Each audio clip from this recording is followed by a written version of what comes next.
भिवानी के सवराज कटली में जो 21वां श्री गणेश चतुर्थी महोत्सव का आगाज किया गया, इस कार्यक्रम में बतौर मुख्य अतिथि के रूप में यहाँ पर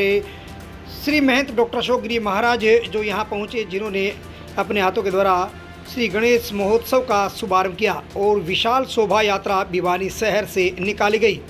ये तस्वीर दिखा जा रही कि भिवानी शहर में गणपति उत्सव है जो बड़े चहल पहल के साथ मनाया गया है और आज से गणेश चतुर्थी महोत्सव शुरू हुआ है और यह 6 सितंबर तक जो कार्यक्रम रहेगा, जो विशाल भंडारे जो रहेंगे और विशाल कार्यक्रम यहाँ पर रहेंगे, जागरण रहेंगे, भजन संध्या रहेगी, अलग अलग प्रकार के जो कार्यक्रम हैं वो गणपति महाराज को समर्पित रहेंगे। आपको बता दें कि हर वर्ष इस प्रकार से बड़ा उत्सव जो आयोजित होता है, भारी संख्या में यहाँ भीड़ जो दर्शकों की देखने को मिली है। जो यहाँ विशेषकर जो अलग अलग प्रकार की झांकियाँ जो कलाकारों के द्वारा निकाली गई हैं और यहाँ विशाल शोभा यात्रा निकाली है, जिसमें गणेश चतुर्थी जो कार्यक्रम है जो कि यहाँ पर सवराज कटली में जो हर वर्ष की भांति मनाया जाता है, इस वर्ष भी जो बड़े उत्साह के साथ ही जो यहाँ आगाज़ किया गया है।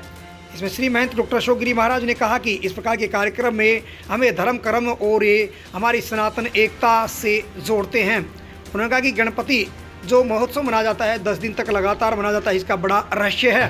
और महाराष्ट्र से जो इस प्रकार का उत्सव जो शुरू हुआ और आज देश भर में जो गणपति उत्सव मनाया जाता है और इसका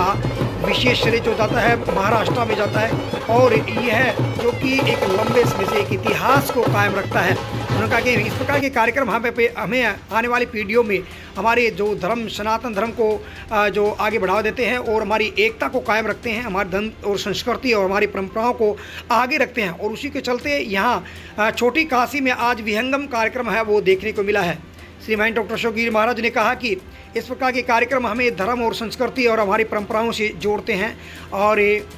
गणपति महाराज जो कि सभी देवताओं के अंदर जो सर्वप्रथम जो पूज्य होते हैं। श्री महंत डॉक्टर अशोक गिरी महाराज ने कहा कि गणपति का ध्यान करने से सर्वप्रथम जो गणपति की आराधना की जाती है तो सभी कार्य सफल होते हैं। विघ्नाश विनायक धम्मर के तुगनाध्यक्षो भाजन भगवान श्री गणेश का जन्म उत्सव मनाया जाता है भाद्रपद की शुक्ल पक्ष की चतुर्थी के दिन, जिसे सभी भगत जन गणेश चतुर्थी के नाम से जानते हैं। महाभारत काल का अध्ययन करेंगे तो महाभारत को लिपिबंद करने के लिए भगवान वेद व्यास जी ने भगवान आदि गणेश जी से संपर्क किया था, निवेदन किया, विनय किया कि आप महाभारत को लिपिबंद कीजिए। आदिपति नारायण ने उन्होंने 10 दिन लगे थे महाभारत को लिपिबंद करने में, लिखने के लिए। तो 10 दिन लिखते लिखते जब गणपति पर धूल मिट्टी जम गई तो स्नान करा अलकनंदा के अंदर और उनका विसर्जन कर लिया अपने आप का। तब से ये परंपरा चल रही है कि आज के दिन गणेश की स्थापना करना और 10 दिन के बाद गणेश जी को प्रवाहित करना या विसर्जन करना। अगर ये जो उत्सव जो महोत्सव मनाया जाता है, ये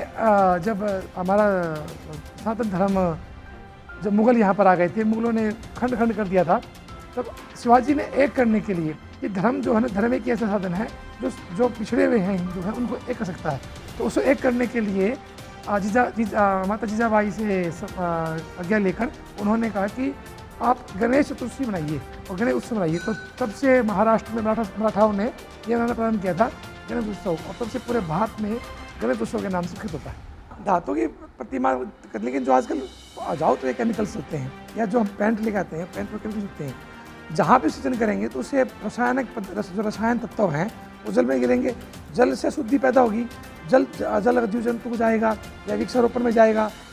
खेत किसान में जाएगा तो वह जहरीला पदार्थ उत्पन्न करेगा। तो जहाँ तक आप मिट्टी गणपति ले गए, जो मिट्टी के दीपावली पर हम लेके आते हैं वह मिट्टी गणपति होंगे, वो 5 तत्वों में होते हैं। अच्छा, मिट्टी का ऐसा साधन है जिसमें 8 तत्व होती है मिट्टी के अंदर। मिट्टी का प्रतिमा श्रेष्ठ प्रतिमा है और मिट्टी की प्रतिमा के लेकर पूजन पाठन कर उसको आप विसर्जन कर सकते हैं।